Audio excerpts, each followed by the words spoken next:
दोस्तों, हम सभी यंग एज में एकेडमिक सक्सेस को चेज करते हैं। क्लास में बेस्ट परफॉर्म करने के लिए एक दूसरे से कम्पीट करते हैं और कभी कभी तो लोग दिन रात एक करके पढ़ाई करते हैं पर फिर भी अच्छे रिजल्ट्स अचीव नहीं कर पाते। और वहीं कुछ स्टूडेंट्स जो एग्जाम देने से पहले बोलते हैं कि मैं तो ढंग से पढ़ ही नहीं पाया। अक्सर ऐसे लोगों के बाकियों से ज्यादा मार्क्स आते हैं।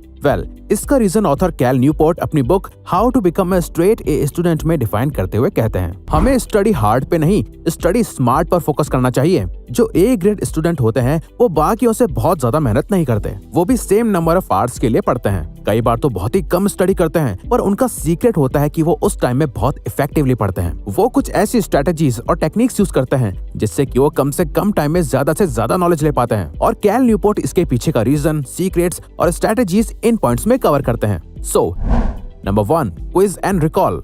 कई सारे स्टूडेंट्स एक बहुत बड़ी मिस्टेक करते हैं। अगर उन्हें कोई चीज पढ़नी होती है या कुछ उन्हें याद करना होता है तो वो पहले बुक पढ़ के या क्लास अटेंड करके उस चैप्टर या टॉपिक के नोट्स बनाते हैं और उन्हें याद करने के लिए बार बार उन नोट्स को पढ़ते रहते हैं, उन्हें रीड करते हैं, जिससे कि उन्हें लगता है कि वो अच्छा कर रहे हैं। वो एक लाइन पढ़ते हैं और इमीडिएटली आंखें बंद करके उसे रिपीट करते हैं और उन्हें लगता है कि उन्हें सब याद हो गया, पर असल में वो इन्फॉर्मेशन उनकी शॉर्ट टर्म मेमोरी में स्टोर हुई होती है जो लॉन्ग टर्म में उन्हें याद नहीं रहती। कई साइंटिस्ट तो कहते हैं कि ऐसा करना स्टूडेंट्स में एक इल्यूजन क्रिएट करता है, जिससे उन्हें बार बार एक ही चीज पढ़कर लगता है कि उन्हें सब कुछ याद है। पर जब एग्जाम्स में उनसे वही सेम क्वेश्चन पूछा जाता है तो उन्हें कुछ याद नहीं आता, क्योंकि वो अब तक पढ़कर याद कर रहे थे और एग्जाम हॉल में वो पढ़कर तो आंसर नहीं कर सकते।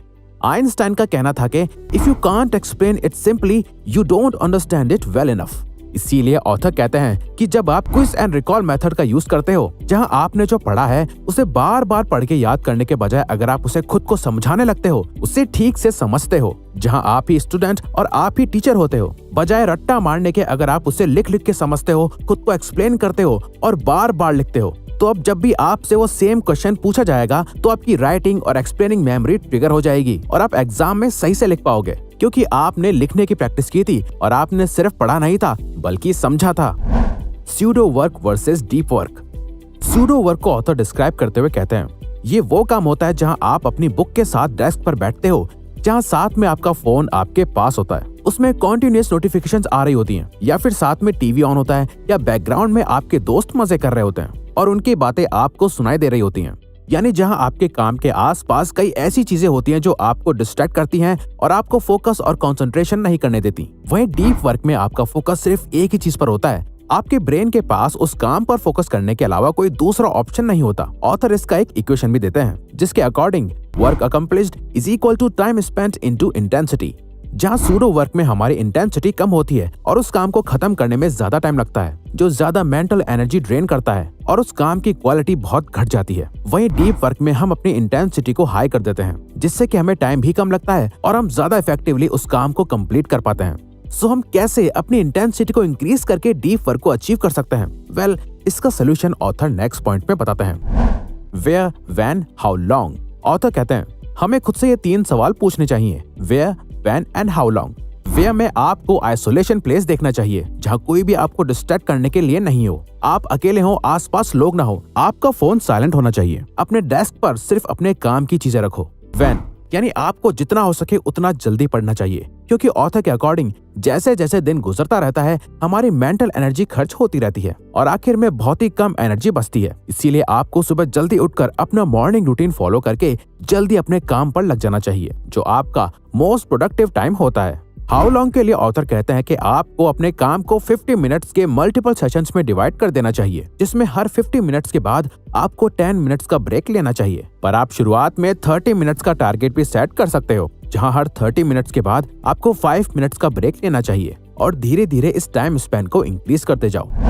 Auto pilot schedule. अगर आप स्टडी करते हो तो आपका काम फिक्स्ड होता है, आपको अपना सारा सिलेबस पता होता है, आपकी क्लासेस फिक्स्ड होती हैं, आपके सारे टेस्ट्स और एग्जाम्स भी फिक्स्ड होते हैं। ऑथर कहते हैं हमारी स्टडी की टाइमलाइन ऑलरेडी एस्टेब्लिश्ड होती है, हमारे पास सभी असाइनमेंट्स और प्रोजेक्ट्स की डेडलाइन होती है, जो जनरली आपकी इंस्टीट्यूशन, स्कूल, कॉलेज या टीचर्स डिसाइड करते हैं। जहां ये सब कोई और फिक्स करता है तो आपका इस पे कोई कंट्रोल नहीं होता, बट आपको एक चीज बहुत अच्छे से कंट्रोल करनी पड़ती है, वो है आपका अपना study schedule.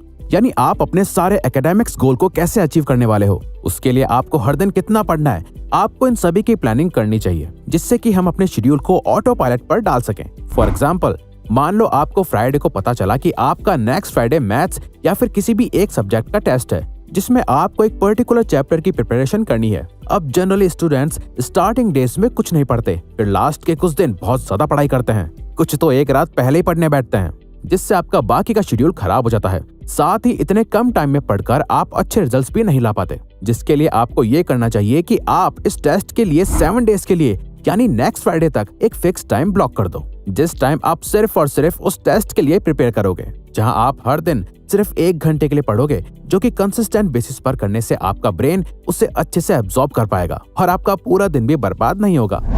Take care of your physical health. कई सारे स्टूडेंट्स की ऑथर से यही कंप्लेन होती है कि वो फोकस नहीं कर पाते, उन्हें बहुत नींद आती है, उनमें एनर्जी नहीं है, वो मोटिवेटेड नहीं रहते और बहुत जल्दी बीमार पड़ जाते हैं। बट आप ही सोचिए कि ऐसी बैड फिजिक्स से कोई भी एक ए ग्रेड स्टूडेंट बन सकता है? आंसर है नो, क्योंकि आपकी फिजिकल हेल्थ आपके एकेडमिक एक्सीलेंस की फाउंडेशन होती है। एक ए ग्रेड स्टूडेंट होने के लिए आपको ओलंपिक एथलीट की बॉडी बनाने की जरूरत नहीं है, बट आपको अपनी बॉडी के सभी फंक्शंस को बेटर कंडीशन में रखना बहुत जरूरी है। फॉर एग्जाम्पल, मान लो आप रास्ते में कहीं जा रहे थे और आपका एक्सीडेंट हो गया और आपके पैर में काफी ज्यादा चोट लग गई। अब अगर आप उस रात पढ़ने बैठोगे तो आपका ध्यान पढ़ाई से ज्यादा आपके उस पैर के दर्द पर जाएगा और आप अच्छे से पढ़ नहीं पाओगे। अगर आपकी बॉडी अच्छी कंडीशन में नहीं है तो आपकी बॉडी खुद आपके लिए डिस्ट्रैक्शन बन जाएगी, जहां आपके ब्रेन का फोकस आपकी बॉडी में चल रहे छोटे मोटे इश्यूज में ही इतना उलझा रहेगा कि पढ़ाई पर फोकस ही नहीं कर पाएगा। इसीलिए एक ए ग्रेड स्टूडेंट बनने के लिए आपके माइंड के साथ साथ आपको अपनी बॉडी का भी बहुत ज्यादा ख्याल रखना चाहिए। Clarify your doubts immediately. कई स्टूडेंट्स पढ़ते टाइम अपने डाउट्स को बचा के रख लेते हैं, जिन्हें वो एग्जाम से कुछ हफ्ते पहले क्लियर करना शुरू करते हैं, जिससे वो एग्जाम्स को लेकर और एंशियस और पैनिक होने लगते हैं, जिसका ऑथर कहते हैं कि एक ही सोल्यूशन है, ask questions, a lot of them. जितने भी ए ग्रेड स्टूडेंट्स होते हैं उन सभी में एक चीज कॉमन होती है, उन्हें चीजों की बहुत डीप नॉलेज होती है। ऐसा नहीं होता कि वो कुछ इंपॉर्टेंट पढ़ते हैं और अगर उन्हें समझ नहीं आता तो वो उसे छोड़ देते हैं, बल्कि वो उस डाउट को इमीडिएटली क्लियर करते हैं, क्योंकि ए ग्रेड स्टूडेंट्स कभी हाफ नॉलेज में रिलाय नहीं करते। इसीलिए अपने मार्क्स को इंक्रीज करने के लिए आपको इस हैबिट को डेवलप करना बहुत जरूरी है, जिसके लिए आपको रेगुलर क्लासेस अटेंड करनी चाहिए। ऑथर क्लास ज्वाइन करने को बहुत इंपॉर्टेंस देते हैं। कई स्टूडेंट्स को लगता है कि वो टीचर के बिना भी पढ़ सकते हैं और सेल्फ स्टडी से अच्छा स्कोर कर सकते हैं, बल्कि ये बिल्कुल भी सच नहीं है। आपका टीचर चाहे कितना भी बोरिंग हो, उनकी क्लास ज्वाइन करने से, उनसे क्वेश्चंस पूछने से, अपने डाउट्स क्लियर करने से आप अपना प्रेशियस टाइम सेव करते हो और ज्यादा तेजी से कॉन्सेप्ट्स को समझ सकते हो, उन्हें याद कर पाते हो, जो कि सेल्फ स्टडी से करना बहुत ज्यादा मुश्किल होता है। तो अगर आपको ये वीडियो अच्छी लगी तो वीडियो को लाइक और सब्सक्राइब बटन पे क्लिक करके इस चैनल को ग्रो करने में सपोर्ट करो और बेल नोटिफिकेशन ऑन कर लीजिएगा ताकि आप आने वाली वीडियोस मिस न कर पाओ। Thank you for watching.